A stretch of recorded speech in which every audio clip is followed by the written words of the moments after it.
삼촌 엄마가 갑자기 아프셔가지고 병원에 입원하시는 바람에 거기 가가지고 삼촌이 쪽잠을 자고 그래서 좀 컨디션이 안 좋은 것 같은데 다행히 많이 좋아지셨고.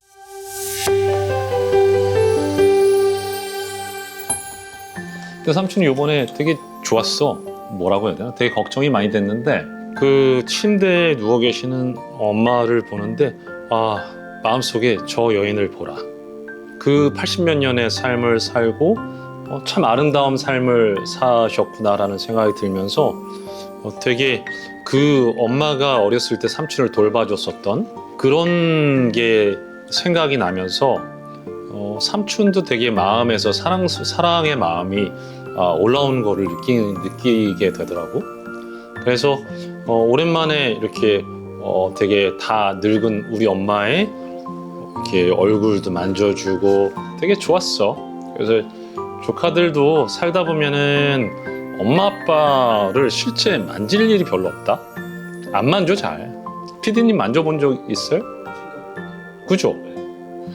그래서 나는 조카들이 오늘 이 방송을 본 다음에 엄마든 아빠든 가서 그냥 처음 관계가 서먹한데 얼굴 만지고 그럴 수도 있는데 그게 어색하면 손이라도 한번 꼭 잡아줘봐. 그리고 손 잡는 게 좀 더 어색한 친구가 있으면 조카들이 있으면 그 다음에는 한번 안아봐봐. 그리고 얼굴도 만져볼 수 있으면 만져보고 그럼 되게 좋을 것 같아. 삼촌 아버지도 오셨는데 아버지도 삼촌이 꼭 안아드리고 아버지 사랑해요 그러고 왔는데 삼촌으로서는 행복이나 성공이 이런 거 아닐까 싶거든. 그래서 조카들도 그런 행복을 좀 누려보기 바래. 자, 다시 돌아가서 74페이지. 성공의 비결은 고통과 기쁨에 의해 좌지우지되지 말고 오히려 그 고통과 기쁨을 활용하는 방법을 배우는 것이다. 그렇게 하면 당신이 삶을 통제할 수 있게 되지만 그렇게 하지 못하면 삶이 당신을 통제하게 될 것이다. 이 말은 뭐냐 하면 어쨌든 사람은 성공과 기쁨이라는 프로그래밍 언어에 따라서 프로그래밍이 되게 되는데 그렇다면 프로그래머가 누가 되느냐의 질문이 있는 거지. 대부분의 사람들은 프로그래머가 제3자, 회사가 됐든 부모가 됐든 배우자가 됐든 누가 됐든 그런 사람들한테 프로그래밍을 당하는 입장이 되는 거고 소수의 사람들은 이 비밀을 알고 있으면 스스로가 스스로를 프로그래밍 할 수 있게 되는 거지. 야, 삼촌 열심히 읽었다. 85페이지. 하지만 우리가 고통과 기쁨에 대한 연상을 조절하지 못한다면 우리는 환경에 반응하면서 그저 되는 대로 삶의 방향과 질이 결정되도록 허용하는 동물이나 기계와 다를 바 없을 것이다. 이게 무슨 얘기냐면 파블로프의 개라는 실험 있잖아. 그거를 이제 연상을 해가지고 이제 반응을 하는 거잖아, 그지? 근데 이 연상을 이 조절하지 못하면은 그 다른 동물이나 기계와 다를 바 없다는 거잖아. 그 말은 혹시 학생인 우리 조카들이 있으면은 시험 성적 뭐 이런 거 있잖아. 시험 성적 올라가면은 되게 좋아하고 떨어지면은 되게 낙담하고 이런 거 같은 게 있는데 이것도 연상의 일환이고 회사에서도 마찬가지고. 자, 그런 거를 조절하는 컨트롤할 수 있는 파워를 조카들이 갖길 바래. 87페이지. 마음, 몸, 감정을 조건화시켜 고통이나 기쁨에 우리가 선택한 것을 연결시키는 법을 배울 수 있다는 것이다. 조건화라는 게 영어로는 컨디셔닝이거든. 컨디셔닝. 그래서 내가 뭐 예를 들어서 공부에 대해서 너무 싫어 그래도 어쩔 수 없이 해야지 이렇게 하는 학생과 야 공부하는 거 너무 기대되고 너무 좋다 그렇게 해서 막 설레는 학생과 어떤 학생이 더 성적이 잘 나올까? 뭐 물어보나 뻔하잖아. 삼촌은 사실은 공부하는 거 되게 즐거웠거든. 이런 얘기하면 조카들 싫어. 삼촌 아들 친구들 다 물어보면 공부하는 거 좋아하는 사람이 어디 있어요? 그러는데 뭐 나는 공부하는 거 좋았는데 그럴 수 있다는 거야. 그래서 조카들이 지금 만약에 공부하는 게 고통스럽다면 절대로 공부하는 게 즐거운 사람보다 잘할 수가 없어. 그리고 이거를 배울 수가 있다는 거를 깨달아야 돼. 공부하는 게 기본적으로 고통스럽다는 게 아니라 공부하는 게 즐겁도록 그 조건화할 수 있는 법을 배울 수 있다는 거야. 이 책이 왜 그런 책이거든. 89페이지. 우리가 강렬한 감정 상태에 있을 때, 그러니까 고통이나 기쁨을 강렬하게 느끼고 있을 때 어떤 독특한 일이 생기면 그 일은 신경회로에 연결된다. 이 얘기가 뭐냐면은 조건화시키는 방법에 대해서 얘기해주고 있는 건데, 예를 들어서 내가 공부를 하는데 갑자기 내가 되게 기쁜 것들을 연상시키거나 뭔가 하게 되잖아. 그럼 공부가 덩달아서 기쁜 일이 돼버리는 거야. 연상을 그렇게 컨디셔닝, 조건화할 수가 있다는 거지. 조카들이 프로그래머라는 사실을 계속해서 삼촌이 상기시켜주고 싶은데 어떻게 하면 이렇게 조건화를 할 수 있을까에 대한 얘기들이 쫙 나오고 있어. 103페이지. 벌써 103페이지 왔다, 그지? 지금 당장 변화하라. 첫째, 당신이 그동안 미뤄왔던 4가지 행동을 적어보라. 둘째, 위에 적은 각 행동에 대해 다음 질문을 하고 그 답을 적는다. 나는 왜 그동안 이 행동을 하지 않았을까? 이 행동에 어떤 고통을 연결시켰는가? 조카들 한번 물어봐봐. 자, 스스로에게. 나는 왜 운동을 안 했을까? 나는 왜 다이어트를 안 했을까? 나는 왜 공부를 안 했을까? 셋째, 그런 부정적인 패턴에 빠져 있었을 때 당신이 누렸던 기쁨을 모두 적어보라. 넷째, 지금 바꾸지 않으면 어떤 대가를 치르게 될지 적어보라. 마지막 단계는 당신이 지금 당장 변화를 위한 행동을 실천해 나가면 어떤 기쁨을 얻을 수 있을지 적어보는 것이다. 이거 잠깐 멈추고 한번 적어보는 것도 좋을 것 같아. 자, 4장 믿음 체계, 창조하는 힘과 파괴하는 힘. 106페이지. 우리는 삶에서 일어나는 사건들이 우리 삶을 통제하고 우리의 환경이 지금의 우리를 형성했다고 믿는 경향이 있다. 하지만 이보다 더 큰 거짓말은 없다. 우리를 형성하는 것은 우리 삶의 사건들이 아니라 그 사건들을 어떻게 받아들이느냐 하는 우리의 믿음이다. 어떤 사건이 일어나면 그걸 자동적으로 이렇게 받아들이는 게 있지. 예를 들어서 대학에 떨어졌어. 그럼 나는 실패자야. 이렇게 받아들이는 게 있는데 그 얘기를 하는 거야. 대학에 떨어졌다는 것 자체가 실패를 의미하는 건 아니고 그 의미를 주었던 사람이 있는 거지. 그건 조카들일 텐데. 그럼 그 의미가 내 인생에 도움이 되느냐? 그럼 내가 어떤 다른 의미를 줄 수 있을까? 이렇게 바꿔가는 게 프로그래밍의 일환이라는 거야. 그런 첫 번째로 믿음 체계를 바꾸자는 거야. 거기에 나오는 개념으로 113페이지 보편적 믿음에 대해서 소개하고 있는데 보편적 믿음은 우리 삶의 모든 것, 즉 우리의 정체성, 다른 사람들, 일, 시간, 돈, 그리고 우리 삶 자체에 대해 가지고 있는 거대한 믿음이다. 이 거대한 일반화는 대개 인생이란 이런 거야 라든가 나는 이런 사람이야 라든가 사람들은 늘 어떠어떠해 라는 식으로 표현된다. 이런 식의 막연한 믿음이 우리 삶의 모든 측면을 형성하고 전반에 영향을 미친다. 이건 어떤 거냐면 삼촌이 예를 들면은 삼촌이 돈에 대해서 뭔가 얘기하거나 돈에 대해서 뭔가 하는 거를 되게 불편해했거든. 근데 그 이면에는 삼촌 아버지께서 되게 돈을 좋아하시고 막 추구하시는 그런 장점이 있으셨는데 나중에 삼촌은 그걸 장점으로 이제 수용하고 배우게 됐는데 그 당시엔 그게 되게 좀 별로였다고 느꼈던 것 같아. 그리고 삼촌 어머니하고 삼촌이 되게 더 관계가 더 가깝고 그랬는데 삼촌 어머니는 되게 돈에 대해서 이렇게 하시는 분이었어. 그래서 길바닥에 10,000원이 떨어져 있어도 절대 10,000원 주지 말라고 남의 돈을 왜 줍냐고 그렇게 하시던 분이었거든. 그래서 돈이란 거는 되게 약간 돈에 대해서 뭐 얘기하는 거 이런 거는 되게 좀 유치하고 더럽다? 이런 믿음 같은 걸 갖게 된 거야. 삼촌도 모르게 나중에 알게 됐는데 그런 걸 바로 보편적 믿음이라고 해. 조카들 중에 어떤 친구들은 또 사람들을 만날 때 사람들은 다 믿을 수가 없어. 아니면 남자는 다 바람을 피워. 아니면 여자는 다 남자를 다 컨트롤하고 조종하려고 해. 뭐 이런 식의 믿음을 보편적 믿음이라고 하는 거지. 114페이지. 우리 자신의 삶을 지휘하고 싶다면 우리의 믿음을 의식적으로 통제할 수 있어야 한다. 이런 거 너무 멋있는 것 같아. 믿음이란 무엇인가? 115페이지에 나는 섹시하다라는 믿음이 있다면 믿음을 떠받치고 있는 거는 내 애인이 나보고 섹시하다고 말한다. 나는 멋진 차를 몰고 다닌다. 나는 청바지가 잘 어울린다. 나는 매일 운동한다. 뭐 이런 식의 근거를 가지고 나는 섹시하다라는 믿음을 형성한다. 뭐 이런 식이야. 그래서 믿음이라는 건 충분한 근거가 있으면 믿음으로 전환된다라는 거를 보여주는 거지. 116페이지. 근거가 될 만한 다리가 충분하면 삶의 모든 것, 그러니까 좋은 믿음과 나쁜 믿음을 모두 개발할 수 있다. 좋은 믿음과 나쁜 믿음 중 어떤 것이 진짜 믿음일까? 답은 어느 것이 진짜 믿음인지는 중요하지 않다는 것이다.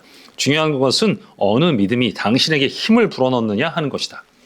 조카들 계속 명심해. 믿음이 어떤 믿음을 내가 갖고 있는지를 먼저 들춰내는 게 중요하고, 그리고 그 믿음이 나한테 도움이 되는지 파악해서 그 믿음을 다시 바꿀 수 있다는 거를 지금 얘기하고 있어. 120페이지. 위대한 리더는 거의 현실적인 사람이 아니다. 그들은 똑똑하고 정확하지만 다른 사람들의 기준으로 볼 때 현실적이지 않다. 당신이 실수를 할 생각이라면 인생을 위태롭게 만들지 않는 한 가급적 당신의 능력을 과대평가하는 실수를 하라. 그런데 사실 그런 실수를 하기는 쉽지 않다. 인간의 능력은 우리가 생각하는 것보다 훨씬 더 크기 때문이다. 믿음에 대해서, 조카들에 대해서, 스스로에 대해서 믿는 믿음이 있을 거야. 나는 공부 못해 라든가, 나는 이만큼밖에 돈을 못 벌 거야 라든가, 이런 믿음이 있는데 그렇게 과소평가하는 게 큰 실수라는 거야. 되도록이면 큰 자기 자신에 대해서 믿음을 가지라 얘기고. 121페이지. 강력한 믿음이 주는 절대적인 확신감을 기른다면 설령 그것이 다른 사람들이 불가능하다고 확신하는 것이라 하더라도 무엇이든 성취할 수 있다. 삶에서 만나는 가장 큰 도전 중 하나는 실패를 해석하는 방법을 배우는 것이다. 인생의 패배를 어떻게 다루고 어떤 결정을 하느냐에 따라 우리의 운명이 결정되기 때문이다. 그러므로 역경과 도전에 어떻게 대처하느냐가 그 어떤 것보다 우리 삶에 더 많은 영향을 미친다는 것을 알아야 한다. 삼촌도 이런저런 실수를 많이 했어. 되게 감사한 삶을 살았지만 평탄한 삶이라고 그렇게 말할 수는 없을 것 같아. 근데 그거를 어떻게 해석하느냐는 제일 나중에 인생이 이렇게 왔을 때 돌아보면 그런 실패들이 삼촌한테는 되게 성공으로 가는 전환점이었다고 느껴지거든. 그래서 조카들이 만약에 지금 어떤 실패로 괴로워하고 있다면 그 실패로 새롭게 보는 시각을 이 책을 통해서 얻길 바래. 124페이지. 부정적 믿음을 바꾸려면 모든 개인적 돌파구는 믿음을 바꾸는 것에서 시작된다. 가장 효과적인 방법은 당신의 뇌가 그런 잘못된 낡은 믿음을 큰 고통에 연결시키도록 하는 것이다. 고통, 쾌락, 이걸 가지고 프로그래밍 한다는 거 계속 얘기했었지? 그래서 지금 믿고 있는 거에 대해서 계속 엄청나게 고통스러운 걸 계속해서 연관을 시키면 어느 순간 그 믿음이 깨지게 돼 있어. 자, 148페이지에 그래서 힘을 주는 믿음, 좌절시키는 믿음에 대해서 쓰는 항목이 있는데 한번 조카들 써보도록 해. 152페이지 멋진 글이라 삼촌이 쭉 읽어줄게. 우리를 좌절시키는 믿음을 새로운 믿음으로 대체하지 않고는 그것에서 벗어날 수 없다. 그러니 지금 당장 당신이 방금 없애버린 제한적 믿음 2가지를 대체할 수 있는 믿음을 적어보라. 그 믿음과 반대되는 믿음은 무엇인가? 예를 들어 당신이 나는 여자라서 성공할 수 없다라는 믿음을 가지고 있다면 그 믿음을 대체할 새로운 믿음은 나는 여자이기 때문에 어떤 남자도 꿈꿀 수 없는 자원을 가지고 있다가 될 것이다. 이 생각을 뒷받침하고 확신감을 가질 수 있는 근거로는 무엇이 있을까? 당신이 새 믿음을 더 굳건하게 강화하면 새 믿음이 완전히 새롭고 힘을 불어넣어주는 방식으로 당신의 행동을 바꾸기 시작할 것이다. 당신이 삶에서 원하는 결과를 얻지 못했다면 스스로에게 이런 질문을 해보라. 여기서 성공하려면 어떤 믿음을 가져야 할까? 이 분야에서 이미 성공한 사람은 누구이고 성공에 대한 그들의 믿음이 내 믿음과 어떻게 다른가? 성공하기 위해 내게 추가로 필요한 믿음은 무엇인가? 이런 질문을 하다 보면 당신이 그동안 몰랐던 중요한 믿음을 발견하게 될 것이다. 당신이 지금 고통을 겪고 있다면 또는 문제의 직면에 좌절하고 분노를 느낀다면 내가 어떤 믿음을 가지고 있기에 이 상태가 되었을까라고 자문해보라. 프로그래밍하는 너무 강력한 방법을 알려주고 있어. 토니 로빈스 아저씨가. 이 아저씨 삼촌이 또 애정하잖아. 자, 그래서 여기에 159페이지 자기의 여정에 대해서 나오네. 그러던 중 21살 생일이 막 지났을 무렵 사람들의 삶을 전광석화처럼 변화시킬 수 있는 일련의 기술을 알게 되었다. 바로 게슈탈트 심리요법 같은 간단한 기술과 에릭슨 최면술과 신경 언어 프로그래밍, NLP 같은 영향력이 있는 도구들을 배우게 된 것이다. 나는 모든 변화는 한순간에 이루어진다는 사실을 열정적으로 강조했다. 이렇게 배운 대로 막 그대로 실행하는 게 너무나 놀라운 사람이야. 161페이지. 왜 사람들은 변화가 오래 걸린다고 생각하는 것일까? 가장 큰 이유는 변화하겠다는 의지력을 가지고 여러 번 시도하다가 실패했기 때문이다. 그래서 중요한 변화를 만들어내는 것도 시간도 오래 걸리고 실천하기도 어려운 일이라고 생각하는 것이다. 하지만 실제로는 어떻게 변화해야 하는지 모르기 때문에 어려울 뿐이다. 우리는 변화를 만들어내기 위한 효과적인 전략을 가지고 있지 않다. 의지력만으로도 충분하지 않다. 당신이 지속적인 변화를 이루길 원한다면 의지력만으로는 불가능하다. 방법을 배우란 얘기야. 그리고 이 방법을 여기서 가르쳐 주겠다는 거지.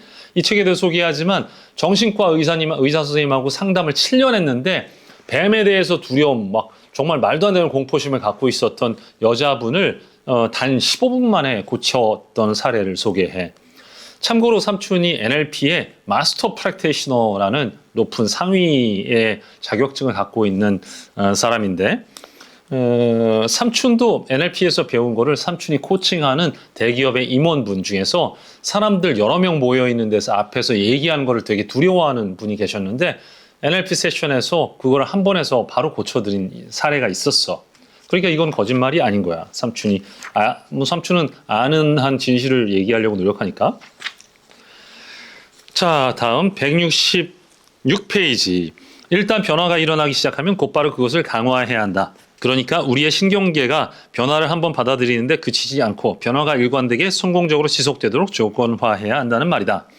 여기서 소개하는 사례가 자기 워크숍에 왔었던 사람이 그 덕분에 담배를 끊었는데 다시 담배를 크게 피게 됐다고 자기를 막 원망하는 얘기가 있어. 그래서 그 사람이 어떻게 다시 담배를 피게 됐을까 봤더니 그거를 한 번 이렇게 싹 프로그래밍하면 평생 갈 거라고 생각했는데 사실은 그게 오해라는 거지. 그런 오해를 스스로가 불러들였다. 그래서 그런 프로그래밍이라는 언어 대신에 이 토니 로빈스는 컨디셔닝이라고 얘기를 해. 그렇게 해서 개발한 게 NAC라는 거야. 167페이지. 신경연상회로 조건화. 그래서 NAC는 Neuro Associative Conditioning 이라고 하는데 NAC는 인생에서 지속적인 성공을 거두기 위해서는 지속적인 노력이나 의지력 없이도 계속 앞으로 나아가고 싶은 것에는 기쁨을 연상하고 피해야 할 것들에는 고통을 연상하도록 우리의 신경계를 조건화시키는 단계적 과정이다. 말이 좀 어렵지? 이게 그냥 그래서 기쁨, 쾌락, 고통 이런 걸 가지고 계속해서 컨디셔닝을 해야 된다는 얘기야. 177페이지. 신경연상 조건화 과학에서는 당신을 좌절시키는 패턴을 깨고 행동을 변화시키기 위해 특별히 고안된 6단계가 있다. 이 단계가 무엇일까? 삼촌 요거 다 일일이 다 설명 안 할게. 요거 보도록 해. 그 읽어만 줄게. 1. 뇌는 독특하게 보이는 것을 찾는다. 2. 뇌는 어떤 감정이 동시에 일어났는지 찾는다. 3. 뇌는 일관성을 찾는다. 요걸 가지고 어떻게 컨디셔닝 하는지 조카들도 한번 읽어보도록 하고 NAC에 대해서 계속 나오는데 이 방법론은 조카들이 실습을 좀 해봤으면 좋겠어. 197페이지 이것도 재밌는 얘기인데 어떤 사람의 패턴을 깨트리기 위한 가장 좋은 방법은 그들이 생각하지 못한 일, 즉 그들이 과거에 경험한 것과는 전혀 다른 경험을 하게 하는 것이다. 여기서 소개하는 사례 중에서 어떤 사람이 초콜릿을 엄청 좋아해가지고 자기는 초콜릿 중독자라고 얘기했던 사람의 사례를 얘기해 주는데 그래서 이 토니 로빈스가 어떻게 했냐면 그 워크숍 기간 중간에 이 사람한테 계속 초콜릿을 먹으라고 한 거야. 이 사람 신났지. 그래서 거기 모여있는 몇천 명이 자기네들이 갖고 있는 초콜릿을 다 모아서 그 사람한테 줬어. 하루 이틀 사흘 지나서 이 사람 계속 초콜릿만 먹었거든. 물하고 초콜릿만. 그 다음에 이 사람은 초콜릿만 봐도 그냥 막 욕하고 화내고 막 그랬다는 거야. 그런 방법을 쓰라는 거지. 내가 좋아했던 패턴을 깨기 위해서 고통하고 연결을 시키라는 거지. 전혀 다른 경험. 그래서 부정적 패턴을 재구성하라 이런 얘기도 나오고 NLP 방식이 대표적으로 소개되는데 200페이지. 이거 되게 재밌어. 이거는 조카들이 당장 쓸 수 있는 기법이야. 1번 당신을 괴롭혔던 상황을 마음속으로 그려보라. 2번 똑같은 상황을 만화 영화로 만들어보라. 그리고 3번 이제 당신을 괴롭혔던 상황을 다시 생각해보고 느낌이 어떻게 달라졌는지 보라. 이건 뭐냐 하면 예를 들어서 조카들이 회사에서 사장님 만났는데 막 되게 긴장하고 막 되게 막 불편하고 막 힘든 사람 있을 거 아니야. 그럴 때 그 장면을 괴롭혔던 상황을 마음속으로 그려보라는 거야. 그런 다음에 그거를 만화 영화로 만들어 보라고 하는데 그거를 내가 만화로 이렇게 생각하면 치환할 수 있거든. 뇌라는 게 희한해가지고 그 만화 영화로 만들 수가 있다. 그렇게 된 다음에 그 사장님이 말할 때 목소리도 바꿔보고 사장님 표정도 막 웃으면서 하는 걸 바꿔보고 거기에서 조카들이 있는 모습도 바꿔보고 그렇게 해서 자기만의 재미있는 만화, 웃기는 만화를 막 바꿔보라는 거야. 뭐 김대리 이렇게 하면 어떻게 알아? 그렇게 하는데 그 목소리를 김대리 이렇게 하면 어떻게 하는 거야? 이런 식으로 마음속으로 상상을 해보라는 거야. 그러면 그 긴장감 같은 게 풀어진다는 거지.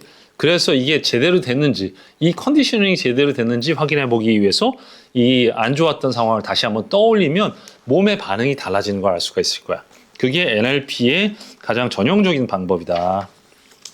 자, 삼촌 이걸 계속해서 얘기해 주는 이유는 뭐냐면 이거를 다 가이드 없이 읽기가 어려워서 중간중간 맥락을 얘기해 주는데 그렇게 해서 부정적인 패턴을 다시 컨디셔닝을 했다. 그래 아니면 또 긍정적인 패턴을 만들었다 했을 때 마지막으로 219페이지에 생태계 점검이라는 게 나오는데 이건 뭐냐면 뭔가를 새로운 패턴을 만들었는데 그게 진짜 나한테 도움이 되는지를 점검 체크하라는 거야. 생태계 점검, 뭐 에코시스템, 뭐 체크 뭐 이런 식인데 이게 어떤 사람이라는 게 어떤 면에서 좋으면 그게 너무 한쪽으로 치우치면 다른 데 안 좋을 수도 있거든. 예를 들어서 남자 조카들 여자를 꼬시는 법 뭐 이런 거 해가지고 여자를 만났을 때 긴장하는 거 막 이렇게 풀고 막 그랬을 때 자기가 여유 있는 모습을 그려가지고 막 그래서 컨디셔닝 했어. 그래가지고 막 패턴을 만들었는데 그렇게 했을 때 219페이지 보자. 옛 패턴의 고통을 완전히 연결시켰는지 확인한다. 옛날에 여자분 만났을 때 쫄았던 거에서 지금 상상하면 되게 설레고 막 되게 여유 있는 모습이 그려져. 오케이. 두 번째, 이 새 패턴의 즐거움을 완전히 연결시켰는지 확인한다. 즐거워. 오케이. 3번, 새 행동과 감정을 당신의 가치관, 믿음, 옳다고 생각하는 규칙과 일치시켜라. 그렇게 했는데 이렇게 해가지고 얘가 갑자기 플레이보이가 된다고 해봐. 내가. 그러면 이게 내 가치관과 믿음, 옳다고 생각하는 규칙하고 맞는가? 이렇게 막 그렇게 하면은 진정한 사랑을 찾는 거에서 멀어지는 거 아니야? 이렇게 체크를 해보기도 하고 4번, 옛 패턴에서 느끼던 편안함이 계속 유지되고 있는지 확인하고 5번, 미래 그리기, 새로운 방식으로 행동하는 자신을 상상해 보라. 그래서 정말 내가 정말 사랑하고 관계를 맺고 싶은 사람이 있을 때 너무 서툴거나 그러면 안 될 수도 있으니까 그런 방식으로 좋은 패턴을 만들어서 정말 마음에 들고 좋은 사람을 만나는 데 쓰면은 좋겠지. 그럼 이제 이런 생태계 점검을 통과하게 되는 거겠지. 다음에 233페이지 생리 기능, 우리를 움직이게 하는 힘. 여기에 감정은 우리 몸의 움직임에서 생겨난다 라고 얘기하는데 emotion comes from motion 아마 이렇게 돼 있을 거야 영어로. 그래서 조카들이 우리가 느끼는 감정은 다 몸동작에서 와. 그래가지고 옛날에 심리학으로 이런 실험이 있었어. 되게 우울한 사람들한테 연필을 이렇게 물고 5분인가 10분을 있으라고 한 거야. 그런 다음에 체크해 보니까 우울감을 유지를 못하는 거야. 그래서 이 입꼬리가 올라간다는 행동을 하는 것 자체만으로 뇌는 나는 기분이 좋구나라고 받아들인다는 거지. 그래서 내가 어떤 감정을 느끼기 위해서는 그 감정을 행동으로 바꾸면 되는데 그래서 여기에서 되게 중요한 얘기가 나오는데 내가 평소 느끼는 감정이 뭔지 그걸 파악해서 그걸 바꾸는 방법을 알려줘. 그래서 239페이지에 초점, 집중의 힘이라는 게 나오는데 초점, 포커스. 이런 변화를 하기 위해서 중요한 거는 내가 뭐에 초점을 맞추고 있는지인데 삼촌 어머니가 네 아버지는 말이야 나한테 이렇게 다정하게 얘기해 준 적이 한 번도 없어. 이렇게 얘기하시는데 삼촌도 옆에 들었을 때 다정하게 얘기하시는 거 여러 번 들었거든. 근데 어머니는 그거를 거기에 초점을 두지 않는 거지. 그래서 거기에서 초점의 중요성은 거기에서 얘기를 하는 거야. 243페이지 두려워하는 것에 초점을 맞추지 말고 가고자 하는 것에 초점을 맞추라는 것이다. 여기서 나오는 레이싱카 사례가 나오는데 레이싱카 교육을 받을 때 항상 얘기하는 게 레이싱카가 이렇게 돌 때 레이싱카가 벗어나서 저기 벽에 부딪힐 것 같은 두려움이 있잖아. 그럴 때 훈련을 어떻게 하냐면 그 벽을 보면서 안 돼, 피해야지 하라고 벽을 보면은 반드시 부딪히게 된다는 거야. 그래서 벽을 보는 대신에 내가 가고자 하는 방향을 보라는 거지. 그래야지 벽에 부딪히지 않는다는 거야. 그래서 이 말이 그 말이에요. 두려워하는 것에 초점을 맞추지 말고 가고자 하는 곳에 초점을 맞추라는 것이다. 243페이지. 초점을 조절하는 가장 강력한 방법은 무엇일까?